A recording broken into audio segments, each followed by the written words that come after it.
Hello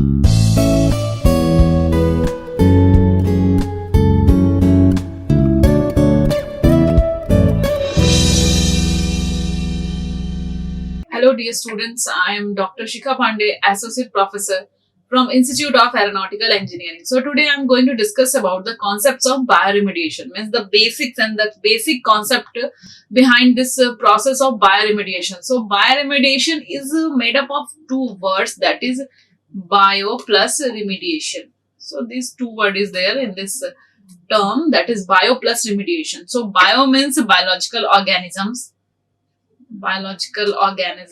and remediation means to remediate or to remove to remove. So this is the basic meaning of this term bioremediation. So remediate means to solve a problem, and bioremediate means with the use of some biological organism to solve an environmental problem like contaminated soil or groundwater. So this in total, these words mean with the use of some biological organism, removal of pollutants from any contaminated place like soil or water is called as bioremediation. Means with the use of any biological organisms, if any biological organism is involved in the process of removing pollutants from a soil or water is called as bioremediation, and it is basically, it means to use a biological remedy to abate or clean up contamination. Means this terms means to use any biological remedy, means biological term is there. So to remove the pollutants from the atmosphere, from the either from the water, either from the groundwater, either from the soil. So this biological organism will involve, and this biological organism will degrade the pollutants from the contaminated area is called as bioremediation. So it is a remediation is a waste management techniques that involves the use of organism to remove or neutralize pollutants from a contaminated sites. So it is a that type of techniques, or it is that kind of waste management is there, that with the use of organism, this organism will remove or neutralize the pollutants or make it degraded so that it will be not much harmful now. So from a contaminated site, what will happen, you can see in the picture, if any contaminated site is there that is maybe polluted with sometime heavy metal pollution is there, some organics is there that is be polluted with pesticide is there. So what this process will be doing, they will add some biological organism, some microbial organism. So this microbial organism will neutralize the pollutant, or it will degrade the pollutant from that particular contaminated site is called as bioremediation. So this process is an eco-friendly process and a very cost-effective process also. That's why this process has been adopted nowadays for the removal of pollutants either from groundwater, from soil, from normal fresh water. Because the uses of biological organism for the removal of pollutant is now very easy, so that many technology is involved behind this process. Now comes to the next point. This is a definition as per the EPA, Environment Protection Agency. As per Environment Protection Agency, EPA has given definition of this bioremediation. Environment Protection Agency.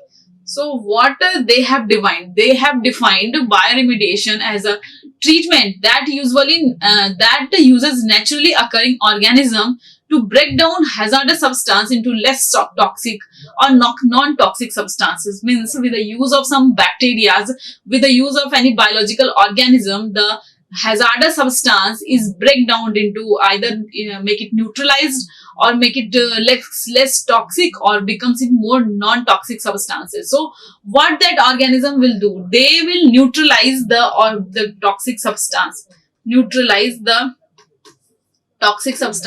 or sometimes it will make it less harmful, less toxic. These organisms has to do this role in the contaminated area. So it is a very attractive and successful cleaning technique to remove toxic waste from the polluted environment. It is a very attractive and successful cleaning techniques to remove toxic waste from any polluted environment, and this process involves the removal of the contaminated material with the help of some bacteria, fungi, algae and yeast, and a different method is also there. This bioremediation has many technology. So bioremediation has another branch that is called as phytoremediation. Phytoremediation, this will be involved with the use of plant. That's why this phytoremediation is there. With the use of plant, remediation of pollutant from any polluted site is called as phytoremediation. Like that, with the use of bacteria, and that bacteria, it may be a algae, it may be a yeast, it may be a fungi. This will be added into any contaminated site, and that they are removing the pollutant from that area, making this place free from pollutant, or sometimes they will reduce the hazardous substance into the less toxic substance, or sometimes it will neutralize the pollutants of that area. So that is the basic concept behind this bioremediation, that has been done by any organism. This organism is degrading the pollutants from any contaminated site, either from water, either from soil, anywhere this has been done. Now comes to the next point, that it is a biological degradation process for the treatment of contaminated sites like groundwater or sediments. That will be depends on the organisms, and these microorganisms, that will be dependent mostly on the microorganisms, and these microorganisms include bacteria, fungi. That will be is to use the contaminants as a food source. What they will do, this organism will break down the hazardous materials, any toxic compounds, into a non-toxic compound, and then they will use this as a food source. That will result in the degradation of the contaminants. Then they will use it as a food source with resulting degradation of the contaminants. That will be act as their food source, and then that atmosphere is now free from pollutants. So microorganisms that are used to perform this function is known as bioremediators. So those microorganisms who are involved in this process is called as bioremediators. Means those microorganisms that are used to perform the function of bioremediation is called as bioremediators. And it is one of the most economic remedial techniques presently available for treating most organic fuels based contaminants, like contaminants based on the coal tar and liquids, petroleums, and other carcinogenic hydrocarbons like benzene, naphthalene, and inorganics.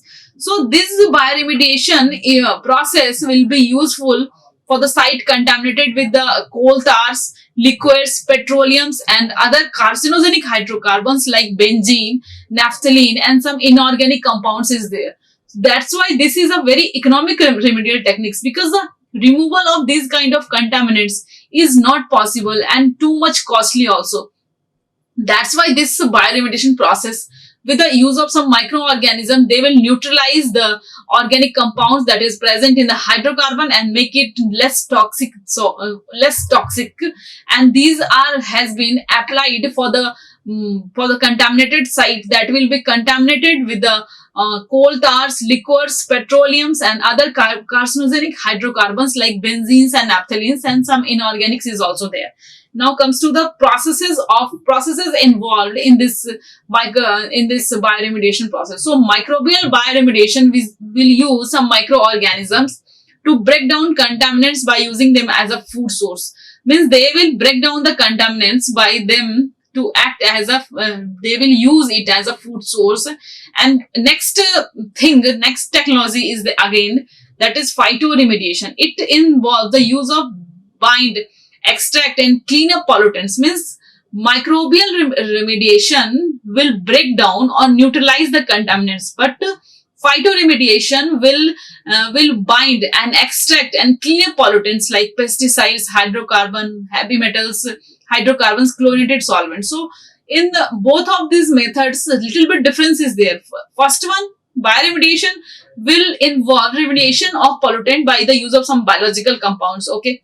Next thing is that they will neutralize the organics, or they will break down that organic into less harmful compounds. And like that, in phytoremediation case, what will happen, that plant will be planted on the contaminated site, and that plant is going to bind or extract and clean up the pollutants. And these pollutants involved are called as, these pollutants are like pesticides, petroleum, hydrocarbons, metals, and some chlorinated solvent also. So in this picturization, you can see that this is a pollutant. So pollutants is present in the environment, and environment, either which environment, either it is in soil, water or air, any environment, if a pollutant is there, okay. And there are two type of pollutants: organic pollutants and inorganic pollutants. Organic pollutant will be they will be in all three states, like solid, liquid, gases. So organisms will be used to remove the pollutants from environments. This organism will be used to remove the pollutants from the environment. They will used, and it is either in the form of inorganic or organics. And this, and whatever the organism is it is like a sometimes microorganism, sometimes plants, sometimes enzymes. So these all together make this remediation processes. Means organism is used for cleanup of the environment, but for cleanup of environment is called as remediation processes. And this cleanup will involve sometimes microorganisms, sometimes plants, sometimes enzymes.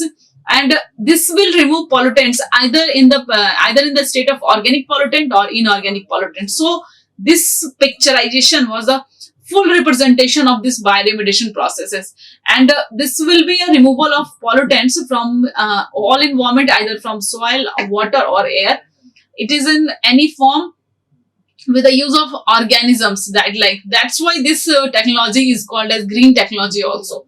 Now comes to the next thing: how does this will be worked? How does this bioremediation is worked? So what will happen? Waste material is examined and certain bacteria is isolated based on their efficacy at digesting and converting the waste. First of all, we'll identify the waste material. So after identification, we will identify which bacteria is suitable for this type of waste, and then sometimes indigenous bacteria is also used, or sometimes local bacteria is also used. So which bacteria is suitable? Based on suitability of the bacteria, we'll select the bacteria, and then what this bacteria will do, the bacteria go through lots of steps of culture and process of performance testing. Means lots of tissue culture is there, lots of culture is there. You can see that microbes is there. It is either in water or oxygen is there, food is there. So they will start their work. The suitable bacteria is placed in the waste environment. Then we'll introduce that suitable bacteria into the waste environment, and they started growing, thriving in the process, and digest and convert the waste into carbon dioxide and water.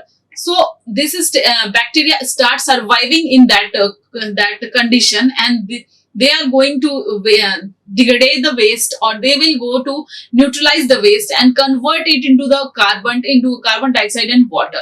After that, the right temperature, nutrient and food also be present. Means this condition is also important. Like right temperature should be there, nutrient quantity should be there, and food should be there, because these are the important criteria that will be important for the survival of any bacteria. So this condition may be improved by adding, sometimes amendment should be there.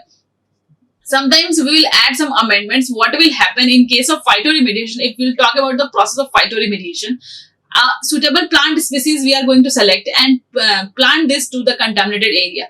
Sometimes for the better growth of that plant species, some amendments will be added. These amendments will be organic manure. Organic manure we should provide to the plant so that the plant will grow better. So if they will grow better, they will bind the pollutant very precisely amount, very good amount. So same thing will involve in this process of bacterial removal. Some amendments will be given to the bacteria so that this bacteria will perform better, for its better performance. So first of all, what we'll do for this bioremediation process, first of all, we'll select a site that which type of waste is there. So as per the waste characteristics, we are going to select the bacteria. Means sometimes local bacteria should be favored, or sometimes indigenous bacteria will add. Then this bacteria will go to several steps of cultures and processes for the testing performance. Means for performance testing has been done for this bacteria, that at what extent it will be suitable for that particular place for the degradation of particular pollutant. After that, we'll introduce into the site of the bacteria, and then it starts growing and degrading the waste, and then after we'll provide the better condition for the growth of bacteria, for its better performance, means like some good condition we will provide, like temperature, nutrient and food that should be there in that place. And sometimes we'll add some amendments also to the bacteria so that it will grow better, it will perform better, or it will do its work better. So this is the process of this bioremediation process, means how this bioremediation will work. First of all, we'll select a site that will be contaminated, then bacteria will be added, then we'll provide a better condition for the growth of bacteria, and then amendment will be there, and then this bacteria will degrade or neutralize the waste that will be present at that place. Now comes to the next thing, that will be the discussion about the microorganisms.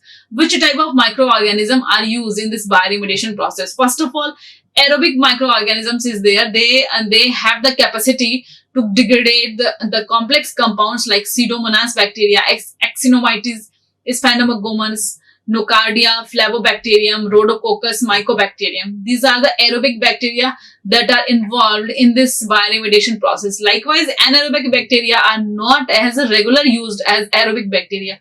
There is an increasing interest in aerobic bacteria used for bioremediation of chlorinated aromatic compounds. So, the two type of microorganisms has been used in this process of bioremediation, aerobic and anaerobic. Aerobic is mostly preferred, anaerobic is less preferred, because this should be used for the bioremediation of some chlorinated aromatic compounds, and aerobic bacteria can be suitable for any contaminated site, so that aerobic bacteria will be more preferred.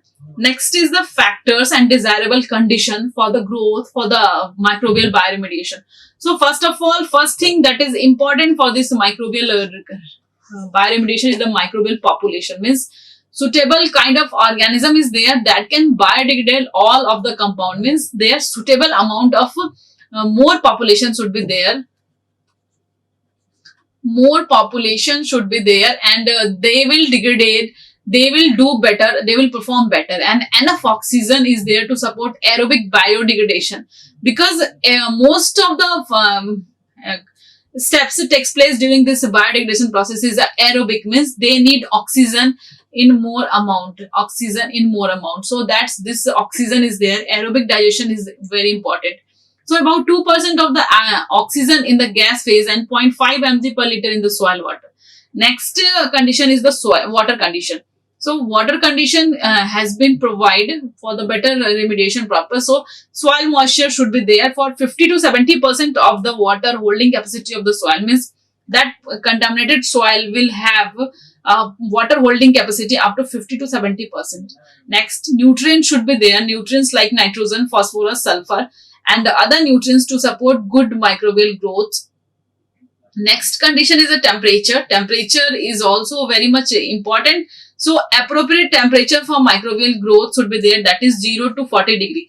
0 to 40 degrees Celsius temperature is mandatory, and this will be a favorable growth pattern. Next, pH is the 6.5 to 7.5.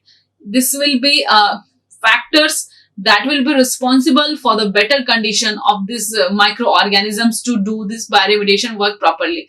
First of all, microbial population should be there in a good amount. Oxygen, enough oxygen supply should be there for biodegradation of waste. Next is the soil moisture should be there in the soil, that will be up to 50 to 70% of the soil will have water holding capacity. Nutrients, important nutrients like nitrogen, phosphorus, sulfur should be there for the support of good microbial growth. Temperature like 0 to 40 degrees Celsius temperature. pH is also important, that is 6.5 to 7.5.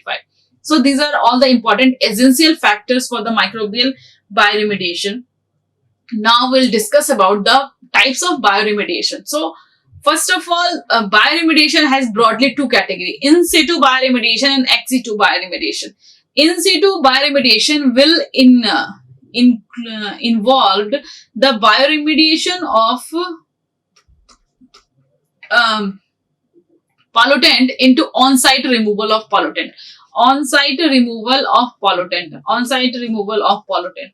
So this is in situ bioremediation. Ex situ will involve to removal of pollutant at different place, and ex situ will involve the different area. different area. Removal outside from the site, removal of pollutant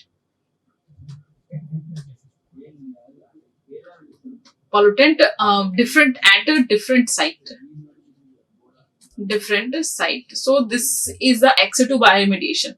And now comes to the in situ bioremediation. Is two type of bioremediation. First of all, intrinsic and engineered. Intrinsic bioremediation means the natural kind of bioremediation. Engineered bioremediation means something should be added, some engineer, some technology should be added, and these are of many types, like biosparaging is there, venting is there, bioslurping, biostimulation, bioaugmentation, and natural attenuation. So these are the different engineered bioremediation process.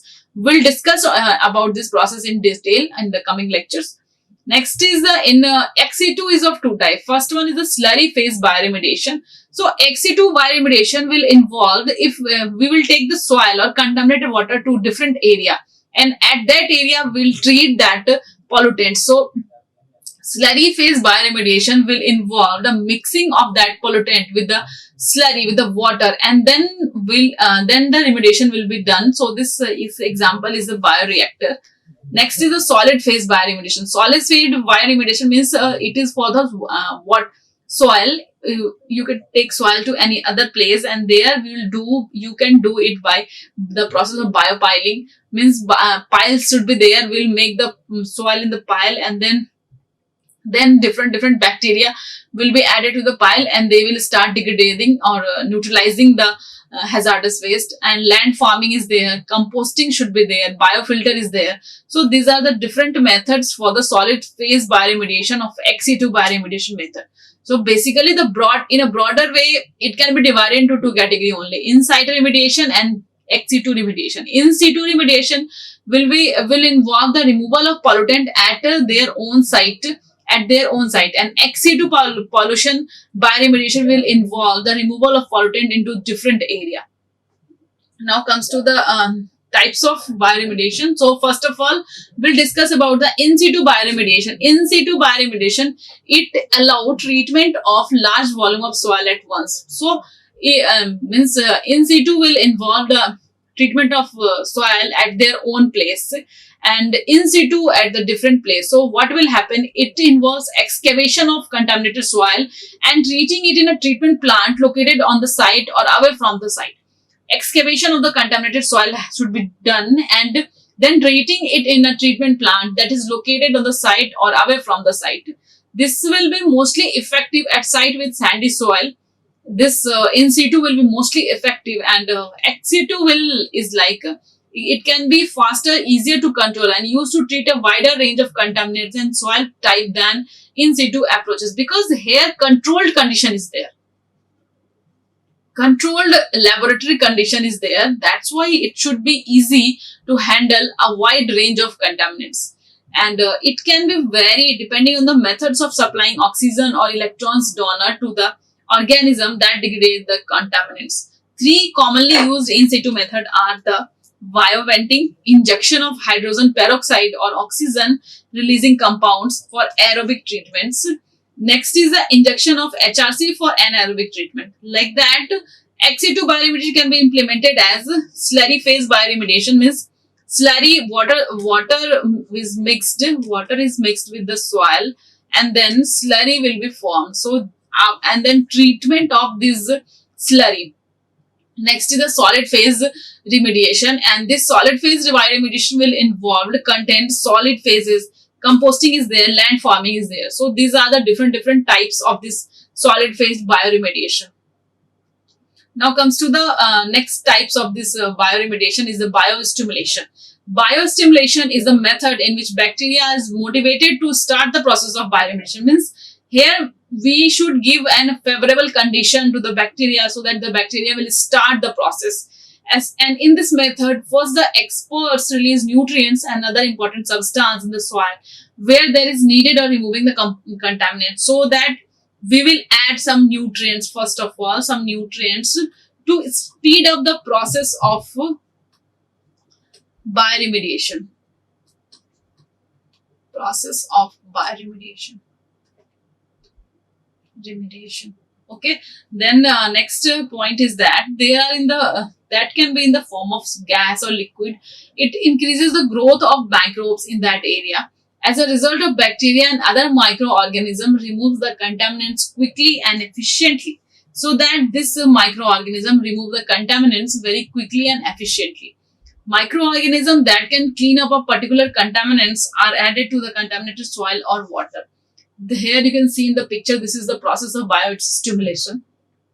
Bioaugmentation also, nutrients should be added for the better performance of the bacteria, and that bacteria will be performing better, and it will be going to neutralize, and the microorganism remove the contaminants quickly and very much efficiently.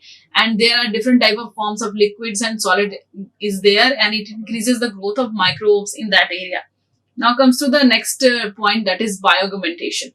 Bioaugmentation is again a process of this bioremediation. Here what will happen, microorganisms that can clean up a particular contaminants are added to the contaminated soil or water. Introduction of microorganism. Introduction of microorganisms.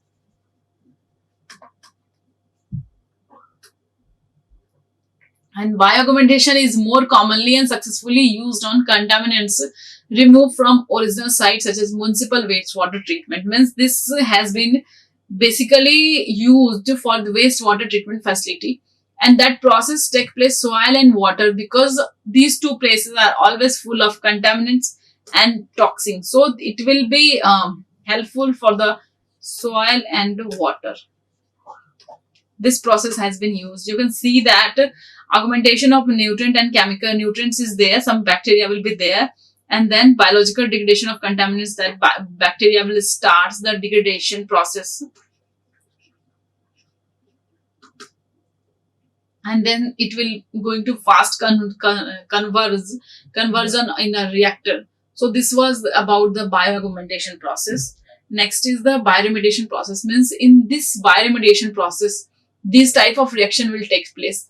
First of all, in aerobic condition, that is oxygen is there. So in the oxygen 2 H2O it will be there. Oxygen will break down into a hydrogen compound. And now comes to the anaerobic digestion, means anaerobic processes. So in this denitrification is there. So denitrification, this will be reduction of nitrate.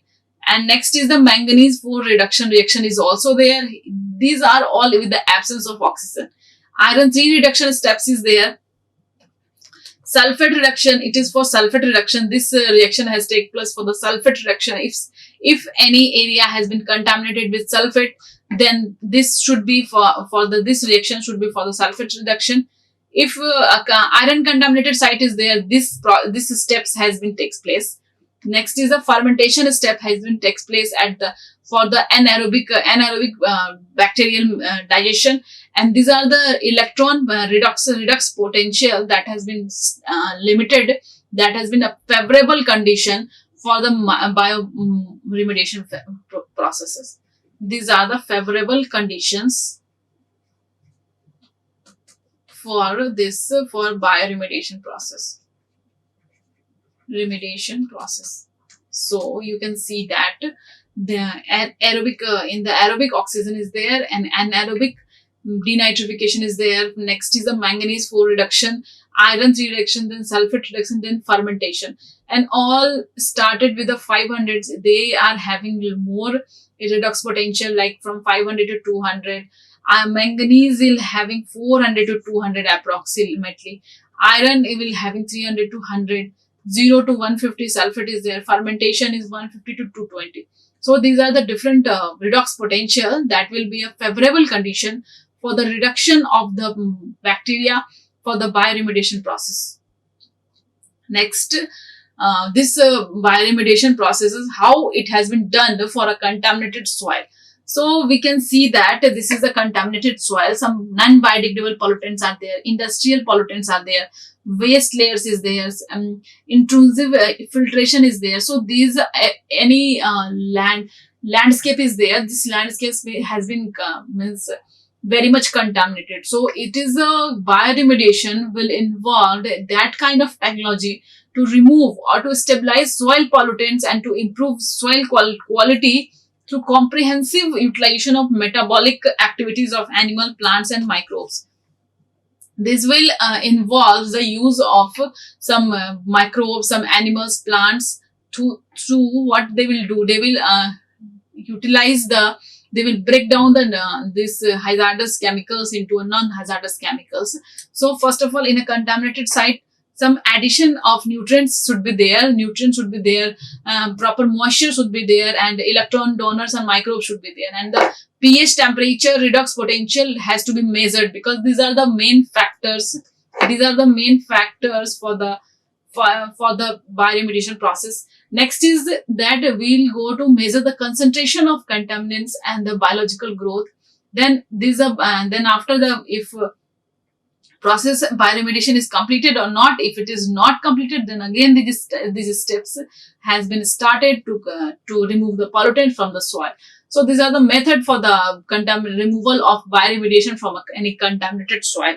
Now comes to the advantages and disadvantages that is associated with the bioremediation process. So first of all, the advantages that has been associated with this bioremediation is it will be a low cost, minimal site disruption is there, means no disturbance is there, cost effective also.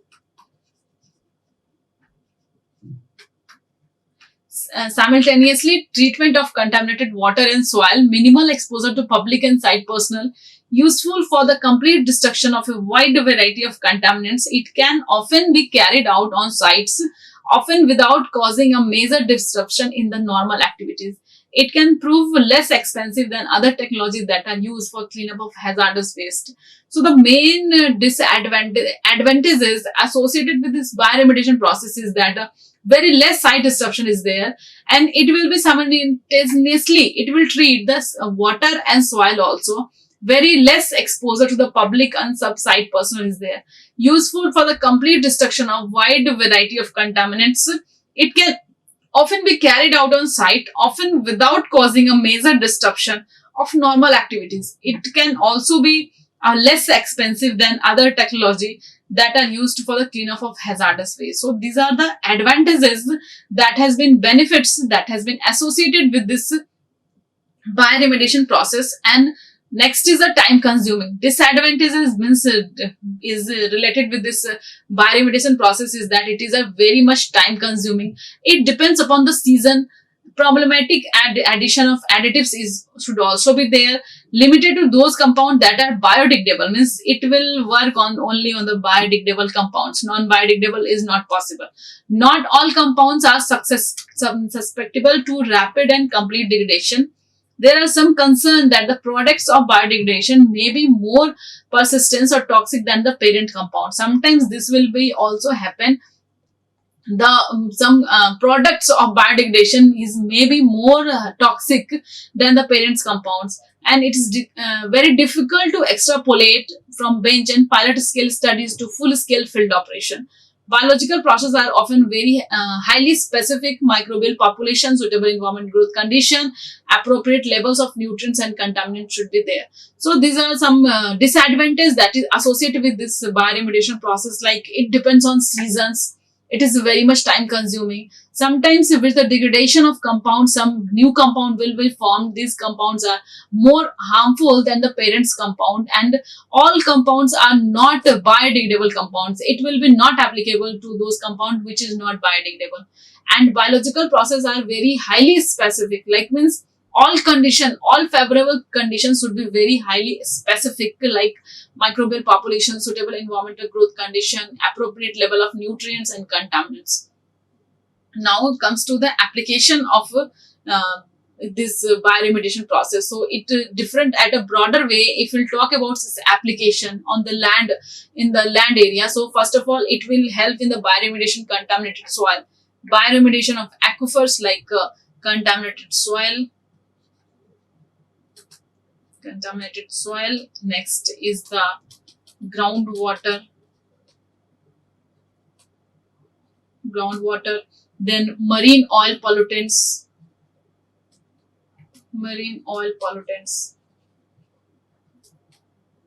Next is the remediation of industrial waste.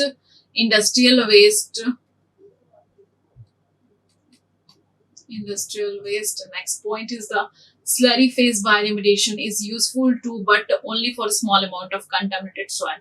Composting can be used to degrade household waste. Environmental cleanup joint action of government, that will be novel level, lab level research and pilot scale experiment should be there. So these are the applications of bioremediation. Now comes to the different technology that has been related with this bioremediation. So phytoremediation. So bioremediation with the use of plants, that plant is going to mitigate the environmental problem without the need of to excavate and the contaminants material and dispose it to elsewhere, because the plant have the capacity to hold it into its root system, or sometime in the leaf on the upper shoot part also. Bioventing is a process of in situ remediation technology that uses microorganisms to biodegrade organic constituents in the groundwater. Means bioventing should be done for the removal of pollutants, organic pollutants from groundwater system. Bioleaching is the extraction of metals from their ores through the use of living organisms. Next is the land farming, ex situ waste treatment process that is performed in the upper soil zone or in biotreatment cells also. This is about the land farming. And next technology that has been associated with this bioremediation is the bioreactor. Bioreactor is again a manufactured or engineered device or system that is going to support a biologically active environment. Vermicomposting will use some various worms, some microorganisms like red wigglers, white worms, and other earthworm to create a heterogeneous mixture of decomposing vegetables or food waste, bedding materials, or vermicast. Like this, rhizofiltration is again it is the process of phytoremediation. Rhizofiltration is a part of phytoremediation that involve filtering water through a mass of roots to remove less toxic substance or excess nutrients. So this lecture was about for the concepts of bioremediation, and bioremediation will involve the use of microorganisms for the removal of pollutants. And with this wing, another wing is there, that is phytoremediation. Phytoremediation will involve the use of some plants for the removal of pollutants. And bioremediation, in the bioremediation, microorganisms will degrade or they will neutralize the hazardous waste into less toxic form. And in phytoremediation, the plant roots is going to bind or extract the nutrients for into its plant body part. So this topic was about the bioremediation. And now thank you for today's lecture. Like, share and subscribe. Hit the bell icon for more updates.